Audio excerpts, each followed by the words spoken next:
eternamente, agora e sempre, pelos séculos dos séculos. Amém. Amém.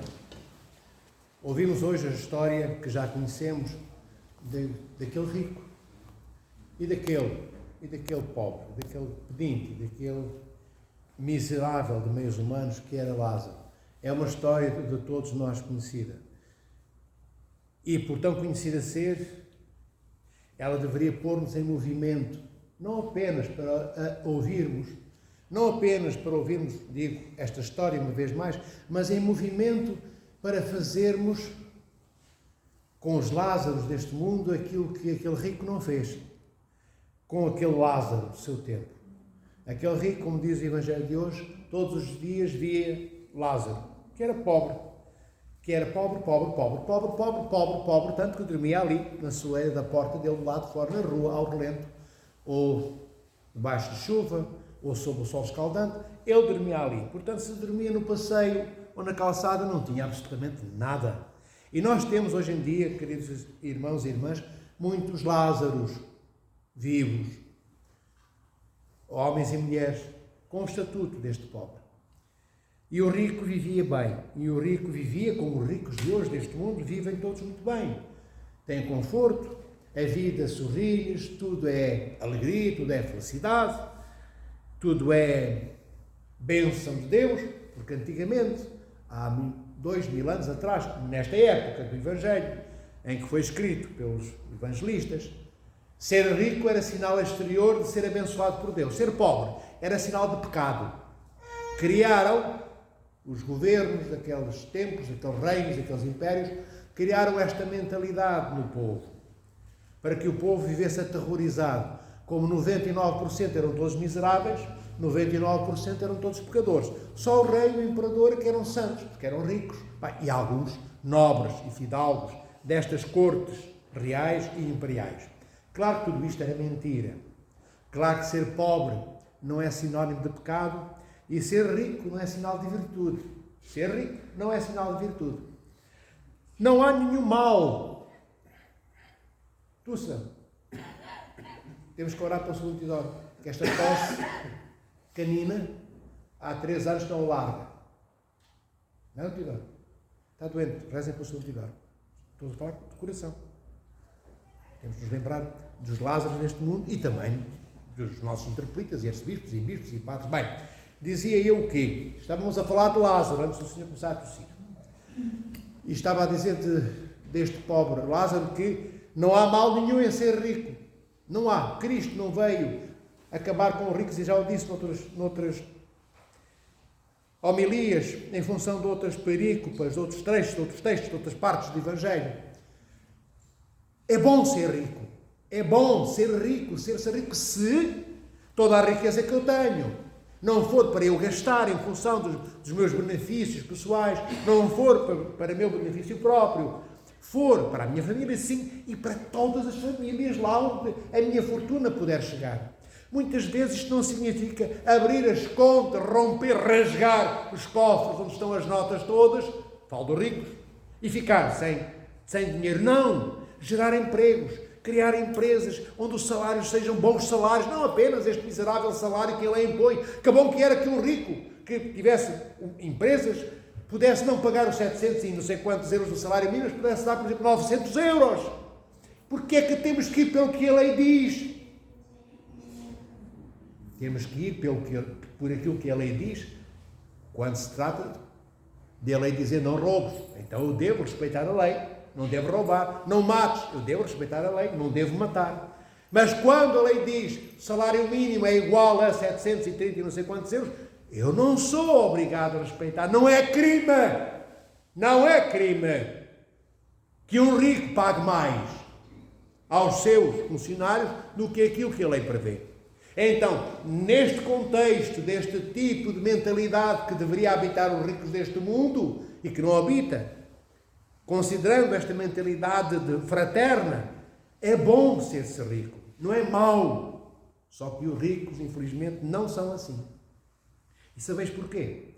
Porque os pobres também não são muito diferentes dos ricos. Vou repetir. Os pobres não são muito diferentes dos ricos na mentalidade. Não estou a falar do Lázaro, do Lázaro e de hoje e de todos os Lázaros deste mundo. Esses não têm nada, esses dormem na rua, esses são os Lázaros de hoje do Evangelho, são aqueles que nós vemos na rua, na calçada, que dormem no meio de papelões durante a noite, debaixo de uma ponte. São esses, não têm nada. Mas temos os outros pobres, que somos o quê? Que somos nós. Somos nós que nós, aqueles que têm um salário, pequenino que seja, um salário mínimo. Continuamos a ser pobres, não somos miseráveis. Marido e mulher, com um salário desses, cada um deles, dá para terem uma casinha humilde, mas dá para terem um carrinho humilde, mas dá para terem comida na mesa, para terem as suas férias, enfim, em algumas instâncias mais modestas, mas dá. Dá para comprarem roupa, dá para terem acesso a medicamentos, dá até para comprarem coisas para casa, às vezes não pagando tudo de uma vez, dá para pagarem prestações, porque têm todos os meses salários para receber. Bem, e dizia eu que a mentalidade dos pobres às vezes não é muito diferente dos ricos. Os ricos não dão nada a ninguém. É verdade, e podiam dar tanto. Mas nós, enquanto pobres, temos alguma coisa. E às vezes também não damos nada. Ou damos quase nada, porque ficamos a tirar as responsabilidades para os ricos. Pois, eles é que deviam dar. O governo é culpado. Não importa se é culpado ou não o facto do governo ser culpado, o governo português ou qualquer país do mundo. Não põe pão na minha mesa ou na mesa dos meus irmãos. Se eu tiver um pão, devo dividi-lo com os meus irmãos. Não devo ficar a culpabilizar quem tem responsabilidades. Os governos, os ricos, as instituições, os sindicatos. Nunca mais saímos daqui. E enquanto eu continuo a culpabilizar esta gente toda, estas instituições privadas e públicas, que de facto, na maioria dos casos, são culpabilizáveis, são responsáveis, enquanto eu faço isso, os meus irmãos morrem de fome. Entendem? Cristo não fez isso. Cristo não fez isso. Cristo não fez isso.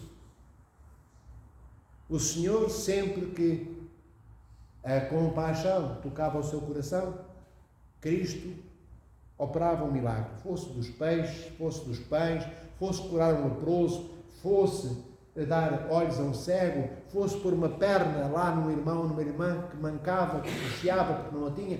O Senhor estava atento. O Senhor dava tudo o que Ele podia. Nós não podemos dar pernas. Nós não podemos curar os cegos. Nós não podemos curar os leprosos. Sabemos nós lá. Sabemos nós lá o que é que podemos fazer. Nós também podemos curar leprosos. Nós também podemos ressuscitar os mortos. Nós, aqui dentro da igreja. Nós também podemos ressuscitar os mortos. Os apóstolos ressuscitaram os mortos. Às vezes não conseguiam. Porque o Senhor dizia que era preciso, para aquela raça de demónios e de maus espíritos, demoníacos, um jejum forte e uma oração permanente. Nós não ressuscitamos os mortos porque ainda não conseguimos. E falo não é de vós, falo de mim. Já me pediram a mim ressuscitar algum morto? Não. Portanto, eu incluo no meio daquilo que estou a dizer a todos vós. Se todos nós conseguirmos um dia sermos mais do que aquilo que somos hoje, mais amorosos, mais disponíveis, mais protetores, não no sentido paternalista do termo, mas no sentido protetor daquele que está atento. Não é daquele pai que não deixa o filho ou a filha fazerem nada, não, mas daquele que está atento e acompanha, aquele que precisa de ser acompanhado e acompanhada. Sermos mais disponíveis para todos, atentos. Amados irmãos e irmãs, parece que nascemos, sabem o que é? Com um feixe eclair no nosso bolso. Temos uma dificuldade tão grande em abrir os nossos bolsos deste mundo. O rico não abria os cofres dele para matar a fome a Lázaro. Ele comia o quê? As migalhas. Nem os cães já hoje comem as migalhas da mesa do dono.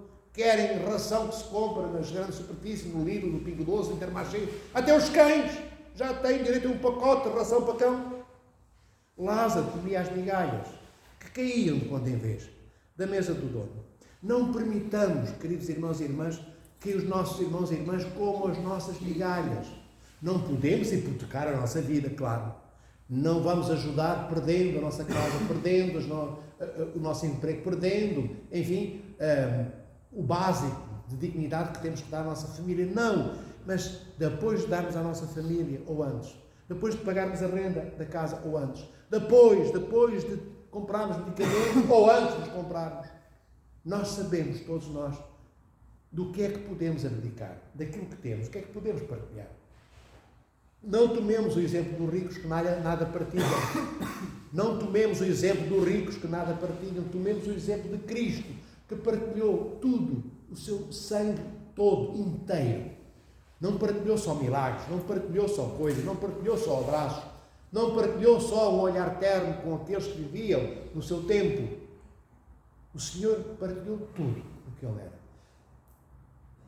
Não estou a dizer que partilhemos tudo, mas partilhemos o máximo que consigamos. Lembremos-nos daqueles que não têm salário no fim do mês. Os que têm salário é pequenino, mas têm. E perdoai-me lembrar-vos disto, mas hoje, a propósito de Lázaro, tenho que lembrar. Nós não entraremos no reino dos céus com 200 euros que guardamos ao longo de uma vida, já não digo 20 mil, 200, que era para distribuirmos e não distribuímos, não entraremos. O Senhor perguntar-nos no dia do juízo final, o que fizeste com aquele dinheiro que estava ali? E o teu irmão que precisava de antibióticos morreu porque não tinha quem nos comprasse, quem nos pagasse. E aquele dinheiro ficou lá a apodrecer, que até o escondeste dentro da parede, nem os teus bisnetos sabem que esse dinheiro existe. Quantas vezes as pessoas morrem, deixam dinheiro escondidos, vós sabeis que é verdade. Não quiseram partilhar em vida e também não partilham durante a morte, depois da morte. Que coisa mais penosa e triste, amados irmãos. Eu falo-vos de darmos, porque se não dermos, não seremos filhos do reino de Deus. Porque o reino de Deus, começando por Deus Pai, pelo Filho, o Verbo encarnado, nosso Senhor Jesus Cristo, pelo Espírito Santo, que é o santificador, o que dá a vida e o que eleva tudo à perfeição, todos eles, todo este Deus nas suas três pessoas, é doação permanente, é dádiva de si mesmo, enquanto Deus a nós. Nós passamos a vida a pedir e Deus passa a sua vida a dar-nos tudo o que pedimos.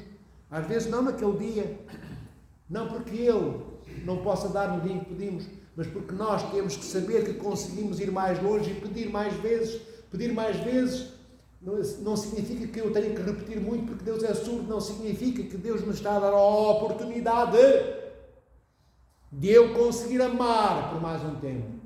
Porque é que nós fazemos? O que é que nós fazemos? Peço uma vez, sou atendido e desapareço, nunca mais visito, nem me lembro do meu pai, nem da minha mãe, nem do meu irmão, nem dos meus amigos. Falo de coisas que nós pedimos aos outros.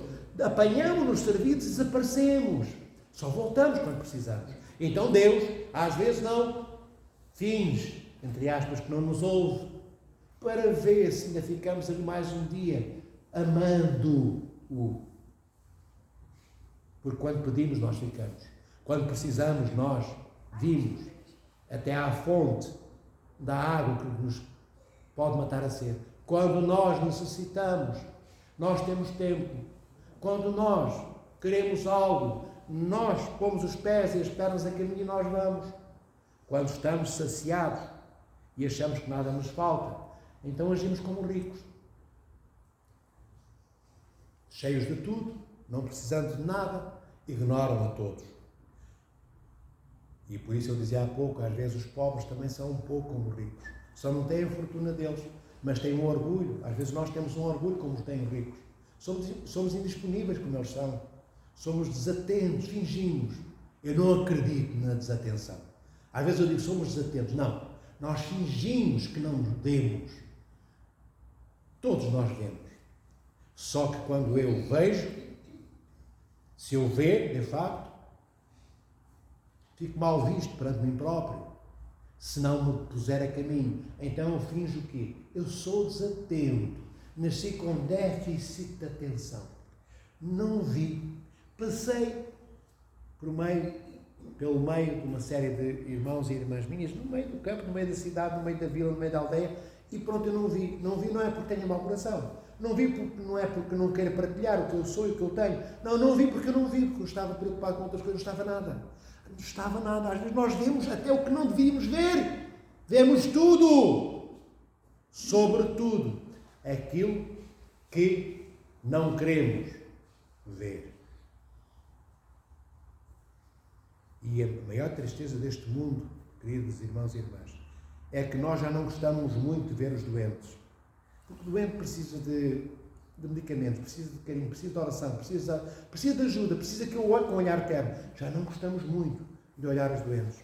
Mas gostamos muito menos de olhar os que precisam, os pobres. Porque esses são candidatos a que eu tenha que pôr a mão no meu bolso e tido o meu tão querido dinheiro. Papel. Papel importante quando se ama. É o dinheiro. Papel para queimar. Papel para queimar, se não amarmos, amados irmãos. Nós devíamos fazer uma fogueira com todo o dinheiro que não utilizamos com amor e queimá-lo. Já que não conseguimos usá-lo para alimentarmos os nossos irmãos, então pelo menos não o usemos para nós. Era um crime? Era. Mas pelo menos assumimos, Senhor, eu sou tão ruinzinho que este dinheiro não me faz falta, mas também não vou partilhar com ninguém. Mas também não partilho comigo, vou queimá-lo. Assumo o meu pecado. Ao menos sabíamos que éramos pecadores. E o problema é que às vezes nós não sabemos que pecamos. Fingimos que somos perfeitos. Fingimos que não é connosco. Fingimos que não é para estarmos lá onde nos chamam. Não. Isso deve ser para outra pessoa qualquer. Não foi para mim. Eu ouvi, mas não era para eu ouvir. O rico era assim. E depois lembram-se do Evangelho. Não se pode passar do Hades. O Hades é o quê? A antecâmara do reino dos infernos. O Hades é aquele espaço, não um espaço físico, porque lá só estão almas. É a antecâmara do reino dos infernos. É um espaço não físico onde as almas que irão um dia entrar no reino dos infernos aguardam pelo dia do juízo final. E então Abraão não diz-lhe que não vale a pena enviar lá ninguém daqui, dos mortos, falar com os teus irmãos, que os irmãos do rico eram iguais ao rico, viviam como ele. Porque ninguém pode passar daí para aqui, nem daqui para lá. E daí para aqui era o quê? Do Hades para o paraíso, o seio de Abraão, e do paraíso, do seio de Abraão para o Hades. O paraíso, como nós sabemos, é aquele espaço não físico onde estão as almas que aguardam a ressurreição para entrar um dia no reino dos céus. Do outro lado está o Hades, onde está o rico. Do lado de cá está Lázaro. Então nós temos que escolher se queremos estar no seio de Abraão, no paraíso, com Lázaro, ou lá, onde está o rico. Mas acreditai, no Hades não estão só ricos. Estão uma multidão de pobres. Pobres, muitas vezes de meios, mas ricos em orgulho. Às vezes nós somos, enquanto pobres, somos multimilionários em orgulho. Somos bilionários em incapacidade de perdoarmos, em incapacidade de nos doarmos aos outros. Somos multimilionários na indisponibilidade disso. Nós somos ricos. Somos pobres de meios, temos poucas coisas materiais, ainda que tenhamos algumas. Mas na nossa mentalidade, como eu dizia inicialmente, quando comecei esta conversa convosco, somos como ricos.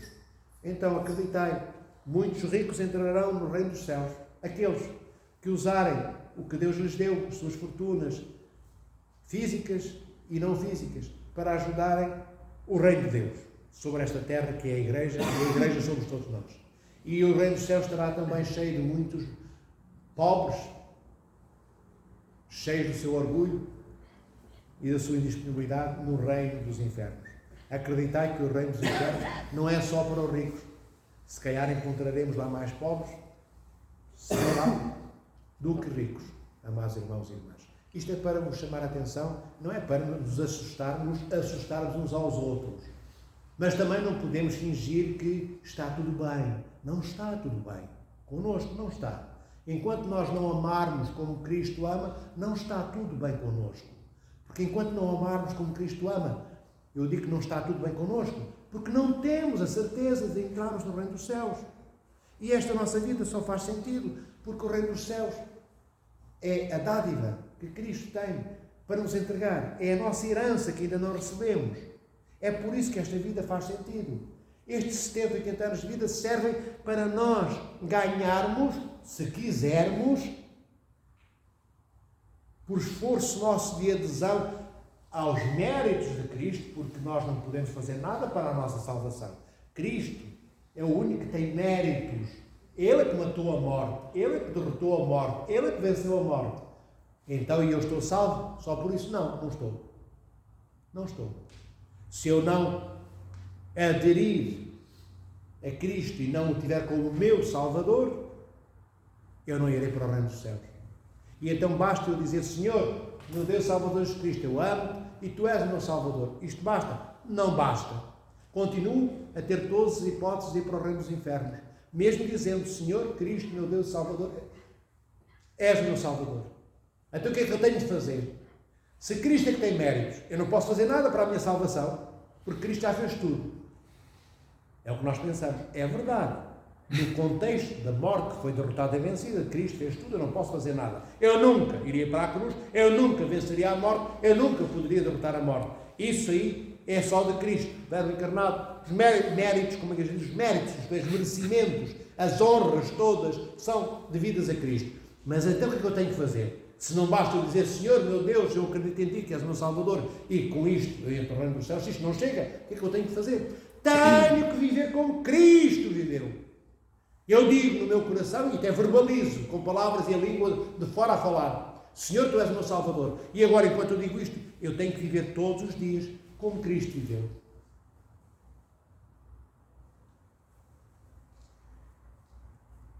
E vivermos como Cristo viveu é não termos orgulho, é perdoarmos, é darmos tudo o que pudermos dar.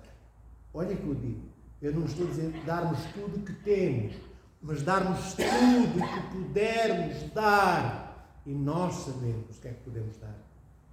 Já estamos a aproximar-nos daquilo que Cristo é. Amarmos como Cristo amou. Vejam, o Verbo encarnado, nosso Senhor Jesus Cristo, é a segunda pessoa da Santíssima Trindade.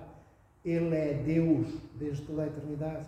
E este Deus, segunda pessoa trinitária, esvazia-se da sua glória, empobrece-se da sua majestade, desce até nós aquele que vivia no topo de todas as altitudes inimagináveis, baixa-se da sua grandeza e vem até à pequenez humana, nosso Senhor Jesus Cristo, o Rei do cosmos, nasce naquela manjedoura, bafejado por aquela quentura do bafo quente do boi, enfim, dos animais que estavam ali. O Senhor despe-se, desnuda-se, isto é, fica nu de toda a sua glória e majestade e entrega-se inteiro em tudo o que Ele é e em tudo o que Ele tem a cada um de nós. Cristo não nos pede o que Ele conseguiu dar, o que Ele conseguiu fazer. Ele pede apenas que nos ponhamos a caminho, que demos os primeiros passos, que comecemos a singrar e a percorrer essa estrada de amor que o Senhor percorreu e ao fim da qual chegou. Cristo não nos pede que cheguemos ao fim desse caminho que Ele calculou sozinho, com o Pai e com o Espírito Santo. Ele pede que nós nos ponhamos em marcha e comecemos a grande jornada que nos levará ao reino dos céus. E para isso temos que nos lembrar do Lázaro de hoje. Lembrai-vos dos pobres deste mundo, dos miseráveis que são abaixo de pobres, têm menos do que pobres. Os pobres têm alguma coisa, miserável não tem nada, nem tem nome. Às vezes nós dizemos aquele pobre, ninguém se preocupa se ele se chama Joaquim, António, Manuel, Pedro, João. Não, aquele pedinte, não é? Aquele pedinte está ali, dorme ali há anos, há 3 anos está ali, com aquela coisa, nem lhe damos o nome, nem vamos perguntar-lhe o nome, nem passamos perto tantas vezes, por causa de não entregarmos uma moeda que não seja de 10 cêntimos, nem de 20, nem de 1 euro, não diria nem de 2 euros, a não ser que só tenhamos 5 euros na carteira, então demos 2, eu diria 2,5, damos metade do que temos, ainda ficamos com 50% do que tínhamos, porque dar 1 euro a um pobre não dá para ele comprar um sanduíche, quase não dá para comprar uma garrafa de água. Então, não demos boa consciência a nós próprios. Quando estendemos a mão, às vezes quando estendemos a mão é isto, volta para trás, é isto, estou a dar boa consciência a mim mesmo, porque eu dei 10 cêntimos. Não, quando dermos, que sintamos a falta do que demos, um pouquinho que nos cause desconforto, amados irmãos e irmãs, porque se não causar desconforto, não demos nada, nem sequer sentimos que demos. E é importante que sintamos que damos, para que da próxima vez estejamos atentos, e quando o outro precisar, ou outra, o nosso irmão precisar, eu me lembro que já fui capaz de dar uma vez, porque não 2 vezes. Talvez um dia demos mais do que 2 ou 3 vezes. Lembrai-vos de todos os vossos irmãos e irmãs, e alguns dos nossos irmãos e irmãs estão aqui dentro deste templo. Nem estão fora desta porta. Estão cá dentro e precisam desta ajuda que eu vos acabei de mencionar. Desde os que estão daquele lado até os que estão deste lado do altar. Todos nós somos pobres nesta Santa Igreja de Cristo. E só somos ricos porque nos temos a todos, uns aos outros. Se nos tivermos a todos, então nós temos Cristo em cada um de nós. Então nós somos ricos em amor. E quem é rico em amor é rico em partilhar. Porque não há ninguém que ame que não dê do que ama, que não dê do que tem, que não partilhe do que é. O Senhor vos protege, vos abençoe, vos guarde e vos ama. Outro assunto, pequenininho. Todos nós temos mortos, não temos?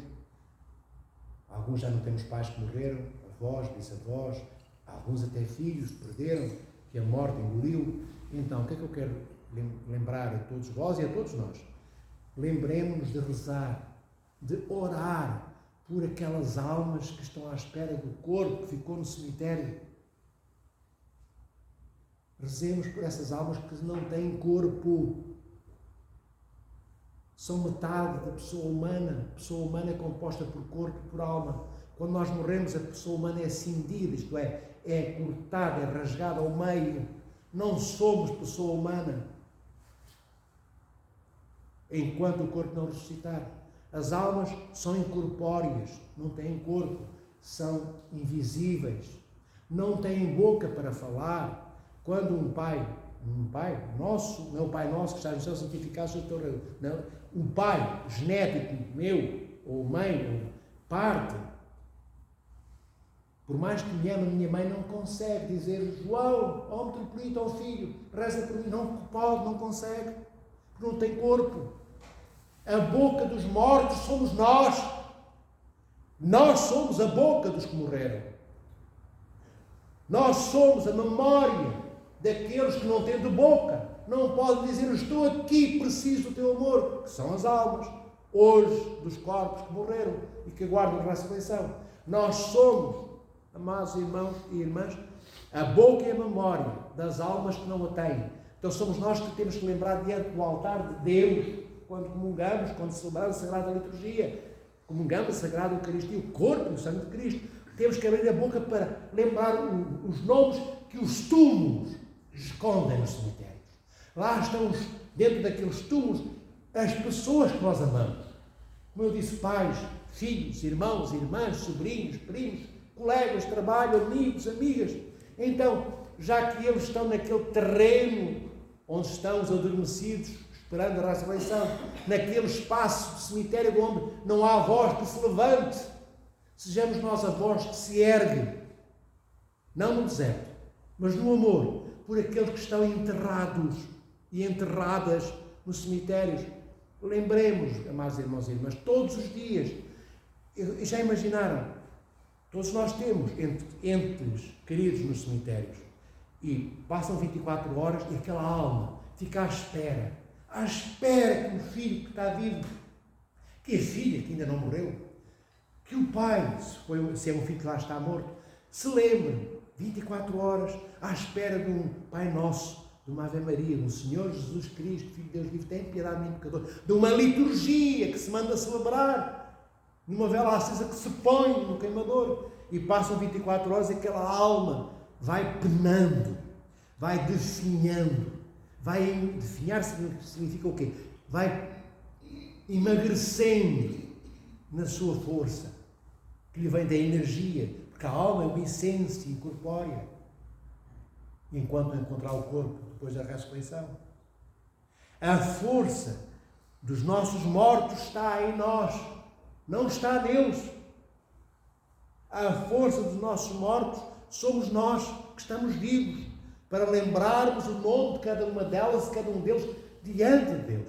O Senhor, lembra-te, acolhe meu pai, minha mãe, meus irmãos, meus amigos, aqueles, nós sabemos quem temos no cemitério. Senhor, meu Deus Salvador Jesus Cristo, põe-nos no teu reino, envia os teus anjos, protegê-los para que os anjos do demónio não destruam, não perturbem, pelo menos as almas, porque depois da morte os anjos do inferno vêm atormentar as almas que não têm corpo, cujo corpo está no cemitério. Isto é a nossa igreja que nos diz desde há 2000 anos.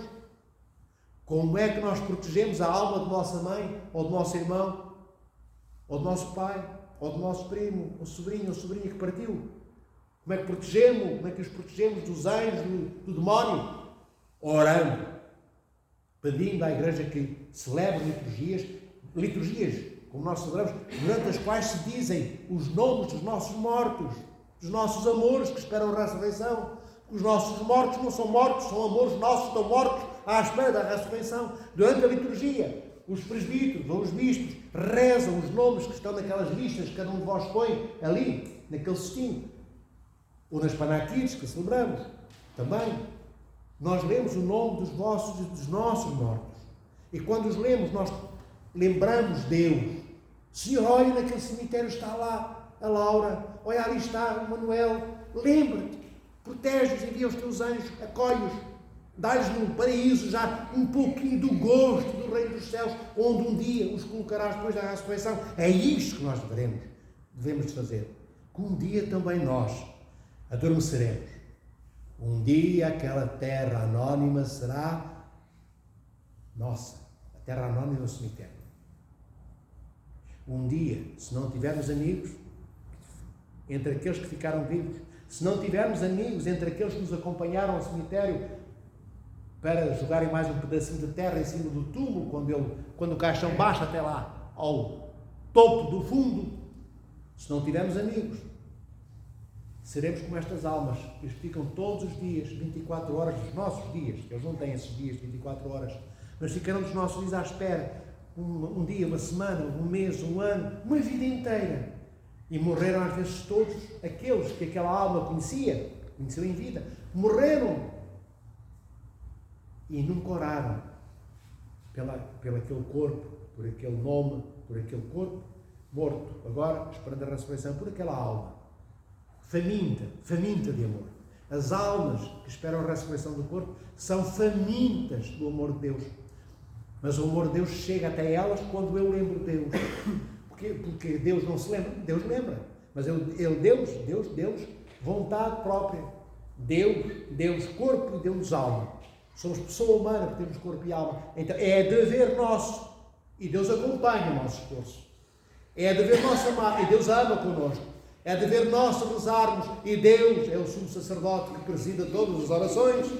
Se nós pedirmos as orações do Senhor nosso Deus, lembrai-vos dos nossos mortos e daquelas almas que não têm corpo, que estão lá. O corpo está ali, nós sabemos onde é que ele está. E as almas não têm alimento. Ver a tristeza. No túmulo, os vermes, como eu digo, de língua comprida, lambem as carnes até ficarem só ossos dentro do caixão. Nenhuma carne ali ficará, a não ser um caso ou outro. E do outro lado, minguam, enfraquecem, definham, emagrecem as almas por falta de alimento, do alimento do nosso amor. Então, já que não podemos impedir aqueles vermes de comerem as carnes que nós abraçámos em tempo na mãe ou no pai que está dentro do túmulo, ao menos oremos para que aquela alma se fortaleça em Deus e um dia receba o seu corpo no reino dos céus, onde não haverá mais despedidas, onde nós seremos eternos com Deus. Não haverá mais corpos no cemitério, nem mais almas sem corpo. Os cemitérios terminarão. Não haverá mais cemitérios. Só haverá vida. Então, essa é a floresta tropical onde nós queremos entrar. Onde o Senhor, de todo o calor abrasador, como existe nessas florestas tropicais, habita e ama e nos espera.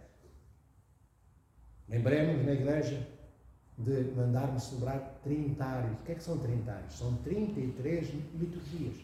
33 missas, como se não se deu. E ponhamos lá o nome dos nossos entes queridos.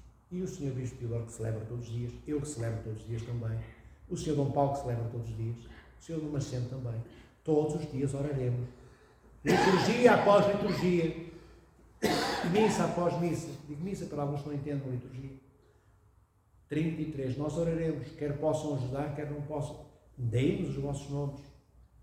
Falem com o Sr. Reitor, que está aqui, Gabriel Reitor, da Catedral de Lisboa. Falem com o Sr. Tidório, aqueles que telefonam de vez em quando e que têm um contacto com o Sr. Tidório. Lembremos dos nossos mortos. O ano está a acabar. Que o nosso amor não acabe só porque o final do ano se avizinha. Amemos para além das nossas capacidades. Busquemos a força de Deus quando estivermos fracos no amor. E lembremos de pedir à Igreja liturgias, que é a única coisa que alimenta a alma. Bem, as nossas orações pessoais também, mas nenhuma é tão forte como a Sagrada Liturgia.